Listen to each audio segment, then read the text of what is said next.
Olá pessoal, bem-vindos aí a mais um vídeo. Essa daqui é o terceiro vídeo, né, de uma série de vídeos sobre a base teórica base teórica no laboratório de mudanças. Né?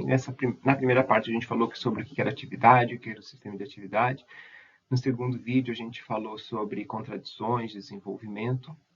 E agora nesse vídeo a gente vai falar sobre aprendizagem. Né? Aprendizagem é um conceito que a gente usa no dia a dia, né? E a gente precisa clarificar aí. Ele é um conceito específico, existem tipos específicos no laboratório de mudanças. Então, esses daí são os tópicos aqui da aula de hoje. Quais são os níveis de aprendizado? Os níveis de aprendizado, os tipos de aprendizado, a relação entre aprendizado e desenvolvimento, a agência transformadora e as ações que compõem o ciclo de aprendizado expansivo. Tá? Então, primeiramente, a gente precisa clarificar uma diferença aí, ou a limitação das teorias de aprendizado. Né? Então, aprendizado no cotidiano geralmente é entendido como aquisição de conhecimento. Então, existe um conhecimento que ele já foi sistematizado, geralmente. Né? Então, se a gente for pensar na escola, por exemplo, o conhecimento ele já existe, alguém já sistematizou, retirou ele da atividade através de observações e sistematização, extraiu, e o aprendizado significa que esse conhecimento ele vai ser incorporado aí pelo sujeito. Né? Só que Engstrom coloca um problema, que boa parte do conhecimento, na nossa realidade, no nosso dia a dia, ele não existe, ele precisa, em algumas ocasiões, ele precisa ser reconstruído. A gente precisa interpretar qual que é o problema primeiro, para depois a gente tentar ou buscar a solução, ou até construir essa solução aí que não existe. Né? Então, na tese de Engstrom em 1987, que é publicado no livro Expansive Learning, e depois é traduzido no Brasil também, né, pela editora Pontes, aí vale a pena dar uma olhada. O Engstrom ele apresenta aí os níveis, ele faz uma diferenciação dos níveis de aprendizado, né, e ele fala, um dos argumentos é que a gente precisa de um nível 3, que é o que ele chama de aprendizagem expansiva. Né? Então, quais são os níveis de aprendizado? Né? Então, Gregory Bateson ele propõe uma teoria aí de níveis de aprendizado, e o Engstrom ele faz uma associação entre esses níveis de aprendizado de Bateson e os níveis de um sistema de atividade, que, lembrando, são as operações, as ações e a atividade, né, que a gente falou aí no primeiro vídeo aí das bases teóricas. Então, as operações, elas são determinadas pelas condições, as ações são direcionadas a um objetivo e a atividade a um objeto, certo? Comparando esses três níveis, a gente poderia dizer que o nível 1 de operação é mais o aprender fazendo. Ele é um processo inconsciente, o objetivo da pessoa ela é produzir alguma coisa e ela vai, durante esse processo, eu vou fazer uma comparação aqui, por exemplo, um médico veterinário que ele está tentando fazer a operação do animal, está operando o animal e ele está costurando. Então, nesse processo, nessa operação de costura do animal, vai surgir uma resistência e ele vai tentar aí fazer de uma forma diferente. Então, ele está usando, não sei, um tipo de agulha, aí ele vai lá e tenta combinar um novo tipo de agulha com um novo tipo de fio. E nesse tipo aqui de aprendizado, o aprendizado ele é incorporado na ferramenta. Ele é inconsciente e a ferramenta é o que ele mantém, é o que incorpora o conhecimento. O nível 2 é o que a gente poderia dizer aí de aprender tentativa e erro. Tentativa e erro e também um processo de aprendizado experimental, através de experimento. Né? Então, nesse nível, ele é um processo de aprendizado consciente. Então, não deu certo a operação, ela passa a um nível consciente e a pessoa ela passa o objeto dela, ela é aprender, ela quer produzir conhecimento. Então, por isso que ele é consciente. Tá? E nesse nível 2, o conhecimento ele é incorporado em representações. Então, a pessoa ela vai fazer uma operação várias e várias e várias vezes e a partir daquilo ela vai criar uma palavra, um conceito, um símbolo, e isso daí vai passar a ser uma representação, ou seja, a operação ela passa a ser representada através de um símbolo, que é o que o Bartowski chama de artefatos secundários, que são representações de práticas ou formas de operação, de formas de fazer alguma coisa. E geralmente tem o objetivo do quê? Ou de reproduzir aquela ação novamente, aquela operação, ou então de transmitir para outra pessoa. Então, quando a gente quer transmitir alguma coisa, a gente vai externalizar isso de forma utilizando palavras, linguagem, ou gestos, ou modelos, ou teorias, etc. Então, esse nível 2, geralmente é o que a gente entende aí como um experimento. Voltando aí ao exemplo do nosso médico veterinário. Então, o veterinário ele vai fazer um teste com diferentes... Olha, eu tenho uma hipótese de que a melhor forma de costurar é com uma agulha curva. Então, eu vou lá, vou fazer um experimento, porque a agulha curva ela permite aí ter um movimento aí mais... eu não entendo nada de veterinária, mas vamos supor que ela permite aí fechar melhor a ferida aí do animal. E eu vou utilizar aí, não sei, um novo tipo de material que eu vou testar, né? Então, esse processo de experimentação, de aprendizado experimental, né, é o nível 2.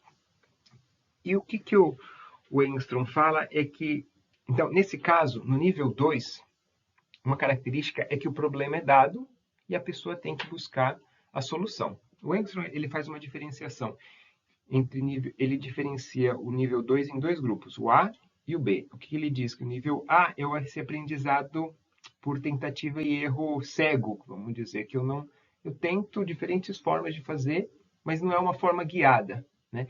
E o 2B é uma forma já que é guiada por uma teoria, ou então eu tenho aqui, eu crio uma hipótese e aí eu pego diferentes, é o que a gente chama de experimento, né? Que a gente pega diferentes formas de fazer e a gente vai testar qual que é a melhor forma de fazer. Então, o problema, ele é dado, o problema está aí, e agora eu vou buscar a solução.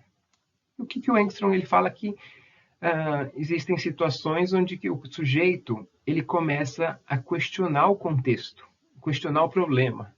Então, para quê? Então, ou ele tenta identificar o problema e construir o problema, mas mesmo quando o problema é dado para ele, por exemplo, para o aluno, ele pode falar, mas para que eu tenho que fazer isso? Qual que é o sentido disso? Para que o professor está tentando me ensinar isso? Tem algum valor isso daqui? Qual que é o benefício de aprender isso? Então a pessoa começa a questionar o contexto, né? Então, esse nível 3 é um nível de aprendizado que ele é comparado ao nível de atividade, ele é essencialmente coletivo, né? E nesse caso o problema não é dado, mas ele é um problema construído. E aqui a pessoa vai transformar o propósito, a motivação da atividade dele, né? E consequentemente ela vai ter que transformar também todo o sistema de atividade, tá? Nesse nível 3, a pessoa ela vai utilizar principalmente metodologias e ideologias. Então, recapitulando, no nível 1, se usa basicamente os artefatos primários, que são aqueles artefatos diretamente utilizados na atividade, e o conhecimento ele é incorporado aí nessa ferramenta, de como usar, o que é, etc. No nível 2, as pessoas elas externalizam essa operação em artefatos secundários, que são representações de formas de fazer alguma coisa, e ela geralmente tem o objetivo aí de transmitir ou reproduzir aquela operação, né? Mas nesse caso aqui, a ideia é resolver um problema que já foi dado, né? E em situações onde o problema não é dado, a pessoa vai ter que construir o problema, vai ter que construir o motivo, ou se ele é dado, a pessoa vai reconstruir, ela vai repensar a motivação dessa atividade. Esse terceiro nível de aprendizado, que é o nível 3, é o que o Engstrom chama aí de aprendizado expansivo, onde muda o propósito, onde muda o objeto da atividade e, consequentemente, vai mudar também os elementos do sistema de atividade, certo? Então, uma pergunta que surge é qual é a relação entre aprendizado e desenvolvimento? É a mesma coisa ou não? Então, como a gente falou no slide anterior, aprendizado, existem diferentes níveis de aprendizado. Tem o aprender errando, aprender fazendo, aprender experimentando, aprender resolvendo problemas, né? Então, o aprendizado 1 e o 2 é o que geralmente a gente entende como aprendizado, e o aprendizado expansivo, aí no slide está faltando a palavra expansivo, né? O aprendizado expansivo é o que a gente entende aí por desenvolvimento, né? E o que Engstrom diz é que desenvolvimento ele requer o aprendizado. Então, o aprendizado 3, em outras palavras, ele requer o aprendizado 1 e o aprendizado 2. Para que a gente possa fazer esse aprendizado 3, o que é o aprendizado 3? É o questionar o contexto, questionar a motivação, o objeto da atividade. O problema não é dado, o problema ele é construído. Por que a gente vai fazer aquilo, né? Então, para esse tipo de aprendizado ocorrer, a gente precisa que os outros tipos de aprendizado 2 e 1 ele já tenham ocorrido, tá? Então, recapitulando aqui. Então, o aprendizado número 1 e o 2 é o que geralmente se entende como aprendizado, e o aprendizado 3 é o que o Engstrom aí chama de aprendizado expansivo e o que se entende geralmente como desenvolvimento. Tá? E a gente falou aí na parte anterior, na parte 2, onde a gente falava de contradições, que desenvolvimento é o processo de resolução de contradições que vai em uma determinada direção, né? E o Engstrom pergunta qual que é a direção do desenvolvimento. E uma das direções do desenvolvimento é que as atividades elas estão cada vez mais sociais, societal, né? Que ele usa a palavra societal em inglês, que é mais sociais, elas estão cada vez mais interdependentes, mais dependentes aí uma da outra. Então já o processo de construção aí de um carro, por exemplo, né, de montagem de um carro, ele seria um excelente exemplo.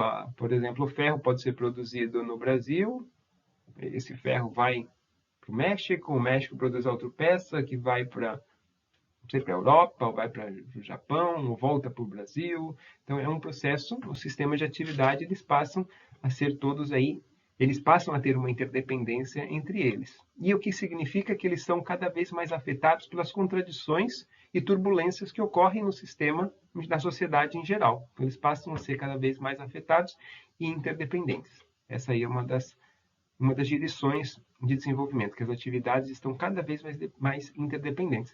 Pegando aí um outro exemplo aí da atividade de prevenção de acidentes.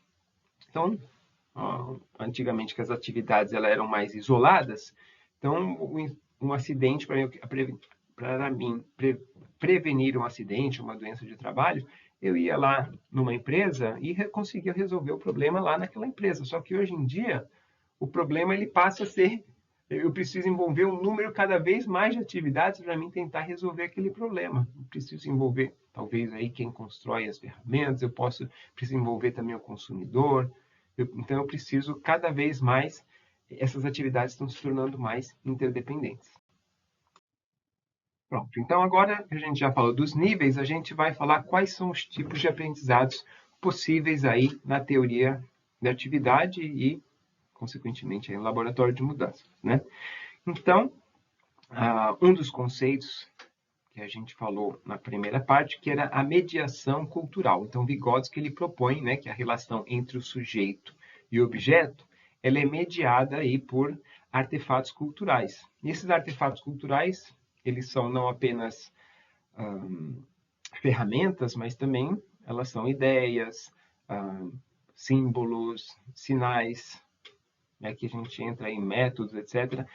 Só para lembrar, já falei nesse próprio vídeo, né, dos artefatos, dos 3 níveis de artefatos, né, a gente falou do primário, que é proposto aí por Wartowski, o artefato primário, que é aquele que a gente usa diretamente para transformar o objeto, como por exemplo o serrote, o martelo, o bisturi, são diretamente utilizados para transformar o objeto.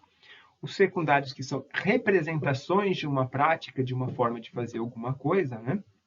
Então, é uma teoria, um método, pode ser um conceito, um gesto. Então, ele pode ser diferentes formas de representar alguma coisa.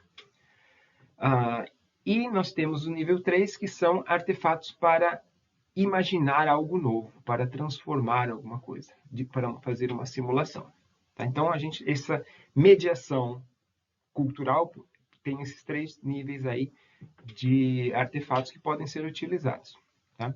Agora, o que o Engstrom faz, também falei isso aí no primeiro vídeo, é que ele apresenta os mediadores baseado no que o Leontiev, que é o aluno de Vygotsky, ele apresenta, né, o leontivo ele apresenta os elementos de um sistema de atividade. O que o Engstrom faz, ele apresenta esse modelo aí que vocês estão vendo, que é chamado de sistema de atividade, e que cada esquina desse triângulo, ele é um mediador, né? Então, aqui nós temos então, instrumentos, as regras, a comunidade, divisão de trabalho. Então, o sujeito, para transformar o objeto, ele faz uso do instrumento. Para o sujeito transformar o objeto, ele pode fazer uso da divisão de trabalho, da comunidade, das regras, etc. Né? E o que é esse conceito chamado de remediação, né, que está aí no título? É quando eu transformo um desses mediadores. Então, eu transformo o meu instrumento, eu transformo as minhas regras, eu transformo a minha comunidade, eu transformo a divisão de trabalho. Quando eu transformo um desses elementos, exceto o objeto aqui, tiro o objeto, ele é chamado de remediação. Então, esse é o conceito de remediação. E um outro conceito importante é o conceito aí de agência transformadora. Então, agência, o que é? Às vezes ele é entendido como a capacidade da pessoa de transformar alguma coisa, de fazer uma ação. Né? Dois conceitos aqui da teoria da atividade é romper com o quadro de ação dado e tomar uma iniciativa de transformá-lo. Outro conceito, outra definição, é a superação de conflitos de motivos que geram a paralisia em indivíduos e coletivos, tá? Dada aí por Hopwood e Sanino. Então, agência é você tirar a pessoa aí daquela situação de inércia e fazer com que existe agência quando essa pessoa começa a conduzir ações para transformar alguma coisa, né? Então, a agência, ela existe somente através ela se manifesta, a gente consegue ver a agência somente através de sua manifestação, através de ações, que podem ser ações discursivas ou ações da pessoa fazer alguma coisa mesmo, né? Então, tem um estudo que tem dois estudos, na verdade. Um deles é o de Irene Vaninen, e outro de Rapasari, onde eles apresentam as ações de aprendizagem, as ações de agências transformadoras, né? E elas envolvem aí, primeiramente, uma ação de resistência. Então, nesse processo de formação de agência tem a resistência, o criticismo, tem a explicação, o envisionamento, o comprometimento e ações transformadoras. Então, eu vou conduzir ações para transformar alguma coisa. Tá? E aqui é importante mencionar o que permite a formação de agências são os instrumentos. Então, o instrumento, segundo Vygotsky, é o que empodera as pessoas de fazer alguma coisa. Então, e os instrumentos, aqui a gente traz aqui também os instrumentos de análise, os instrumentos de visualização, modelos, teorias, eles também empoderam as pessoas para poder entender o problema, entender o seu sistema e criar alternativas para resolver os problemas que existem. Então, esses artefatos que permitem essa transformação do sistema, né? E essas ações de transformação desse sistema, então, quando existem artefatos que empoderam a pessoa para ela poder tornar um agente. Ela fala, não, eu vou mudar esse sistema. Que tipo de artefatos são esses? Né? São artefatos de análise, artefatos, modelos de representação, modelos aí de teorias, né? Então, isso permite que a pessoa conduza ações de transformação. Então, esse processo aí da pessoa se tornar empoderada, de arregaçar as mangas e começar a conduzir ações, é chamado aí de agência transformadora. Então, a agência transformadora é esse processo que a pessoa toma uma iniciativa de transformar e resolver um problema, uma contradição no seu sistema e transformar o seu sistema de atividade. Bom, então a gente falou de agência transformadora, falamos do nível de aprendizado e falamos também do aprendizado expansivo, que é o nível 3, onde a pessoa ela vai questionar o seu contexto, ela vai questionar a sua motivação, o objeto da atividade, né? Então, o propósito daquela atividade. Então, aprendizagem expansiva é quando a pessoa transforma o objeto da atividade, ela transforma o seu propósito. né? Vamos pegar aqui um exemplo, o objeto de um agricultor que produz tomate. Ele produz um tomate convencional, que é aquele de alta aquele estandartizado, de alta quantidade, que tal, tenta maximizar a produção e acaba esquecendo a qualidade, né? Então, o preço do tomate começa a cair e o agricultor, ele expande o seu objeto. O que significa? Ele vai, por exemplo, aqui ele vai, não vou produzir mais tomate, vou produzir tomate orgânico, um tomate sem defensivos, um tomate que protege o meio ambiente. Desculpa. Então, nesse caso, ele está produzindo, ele está expandindo qualitativamente o objeto. Não é só um tomate, ele está produzindo um novo conceito mais expandido, um tomate orgânico. Tá? Então, isso daí é chamado de aprendizado expansivo. E o que o Engstrom faz? Ele cria um modelo ideal com etapas de ações idealizados, né? Que geralmente ocorre para expandir esse objeto. Então, geralmente, ele não, na realidade, estou falando que isso daqui é uma teoria, pode ser que na prática não se siga essas mesmas ações, pode ser que as pessoas façam, não seja assim tão linear, pode ser que a pessoa vá e volta. Então, na teoria, são esses 6 tipos de ações. Então, a pessoa geralmente ela começa questionando uma situação. Existe um problema? Qual que é o problema? Será que esse modo de fazer está correto? Será que existem outros modos de fazer? Então a pessoa começa a questionar. Não, existe um problema, sim. Temos que resolver esse problema. Então vai a análise. Mas por que existe esse problema? Qual que é o problema? Qual que é o sistema que a gente está funcionando? Como que a gente trabalha? Então a análise. A pessoa vai o porquê, como. E em seguida, uma vez que a pessoa já entende, o nosso problema é esse, ele está ocorrendo por causa disso, disso e disso. A pessoa vai para ações de modelagem. Então, como que a gente pode resolver esse problema? Olha, eu escutei falar, tem essa solução, eu vi nisso, tenho essa experiência, a gente poderia fazer dessa forma diferente. Então, a pessoa começa a criar uma nova solução, um novo objeto, novos mediadores para aquele. Então, a pessoa cria um novo sistema de atividade, um novo modelo de sistema de atividade, examina. Então, aqui a gente chama a atenção que tem essa diferenciação entre o 4 e o 5, né? Que a pessoa não vai implementar logo de cara, ela vai fazer examinar esse novo modelo, que é um exame que é também às vezes chamado de teste, né? Que a pessoa, de forma mental, o que pode dar certo? Ela vai fazer um questionamento do que pode dar certo, o que não pode dar certo, o que pode dar errado, como que eu vou fazer isso? Então, a pessoa vai mentalmente aí fazer uma avaliação do que pode dar certo e errado, e depois ela vai lá e ela implementa aquela solução. Então, ela coloca na prática aquela solução. E, em seguida, durante esse processo, obviamente, durante a condução dessas ações, obviamente, que a gente já falou no vídeo anterior, a gente apresentou o ciclo que a gente chamou de ciclo de desenvolvimento expansivo, né? Que também às vezes é chamado de aprendizado expansivo. E durante esse processo, contradições elas vão surgindo, né? Então, quando eu implemento alguma coisa, novas contradições vão surgir, com o novo e o velho começa a se chocar com o sistema de atividade vizinhos, etc. Então, isso exige uma reflexão. Uma vez que eu implementei alguma coisa, eu vou refletir. Opa, deu certo isso daqui? Deu. Vamos expandir isso para outra, vamos consolidar isso, vamos expandir isso para outros locais, né? Então, existe a ação de reflexão e de consolidação. Tá? Então, essas 6 ações aí que compõem o ciclo de aprendizado expansivo.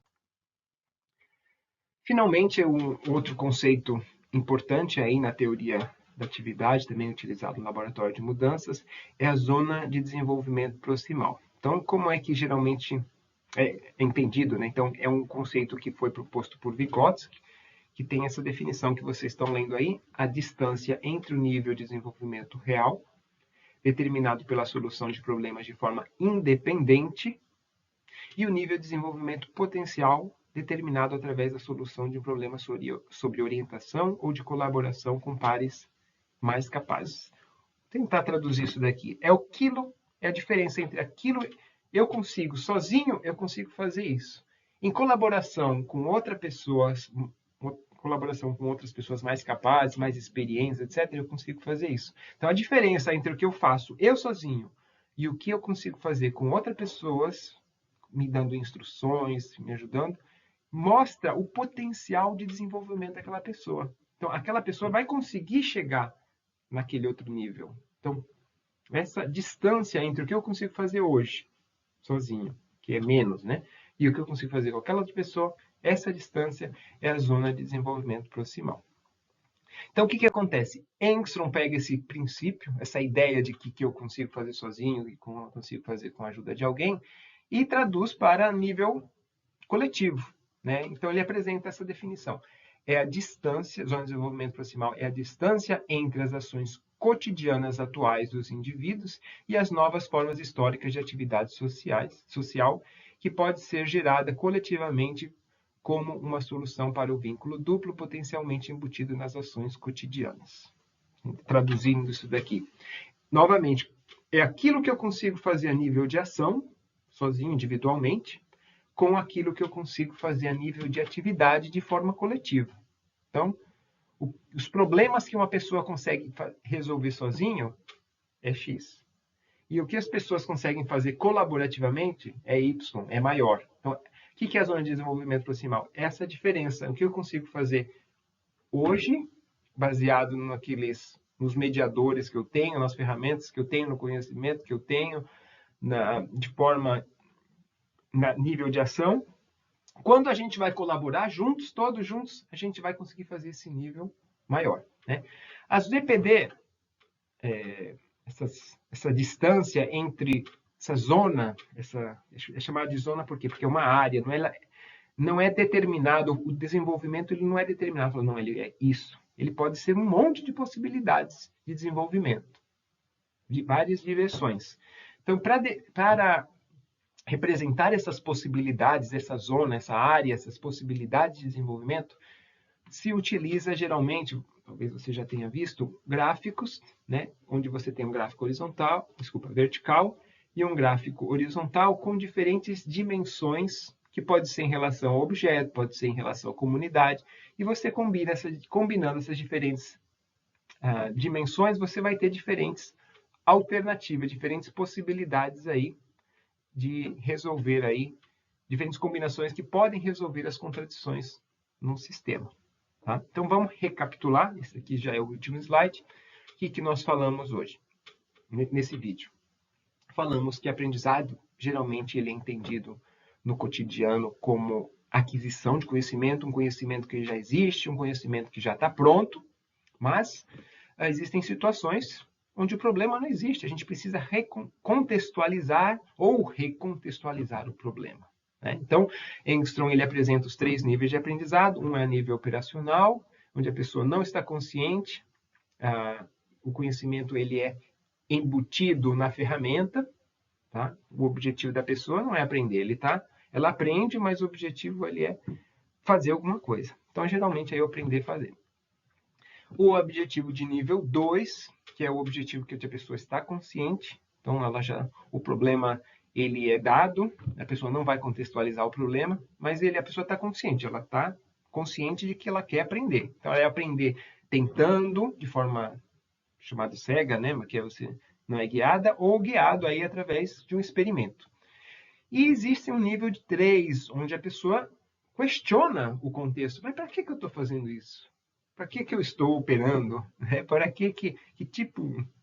Porque eu estou falando de operando por causa do exemplo daí da operação do médico veterinário, né? Mas por que eu estou... Por que eu estou fazendo isso? Qual que é o sentido disso? Né? Então, eu vou questionar o objeto. E esse é o tipo de aprendizado que o Engstrom chama de aprendizado expansivo, o aprendizado número 3. A gente falou da relação entre aprendizado e desenvolvimento. Então, aprendizado, que a gente entende normalmente de aprendizado, é o aprendizado número 1 e o aprendizado número 2. E o aprendizado número 3 é o que o Engstrom chama de aprendizagem expansiva, que é mais entendido como desenvolvimento. Então, qual é a relação? Para que ocorra o desenvolvimento, a gente precisa do aprendizado. O aprendizado ele precisa ter ocorrido para ocorrer o desenvolvimento. E, ao mesmo tempo que o desenvolvimento permite com que a pessoa aprenda mais. Então, é um ciclo onde, para desenvolver, eu preciso de aprender e, quando eu desenvolvo, eu permito aprender mais ainda. Tá? Falamos também sobre a remediação, que é uma mudança dos mediadores do sistema de atividade, e falamos sobre as ações de aprendizagem expansiva, né? Que é eu começo questionando, analiso, modelo, examino, implemento, depois eu reflexiono e consolido a atividade. Finalmente, falamos do conceito de zona de desenvolvimento proximal, que é a diferença entre aquilo que eu consigo fazer de um jeito e consigo fazer do outro, né? Para Vygotsky era fazer sozinho e fazer com a colaboração de alguém, com a ajuda de alguém. E Engstrom, ele pega e desenvolve um pouco esse conceito e a diferença que eu faço a nível de ação, a nível coletivo de uma atividade para resolver uma contradição. Tá ok? Até o próximo vídeo.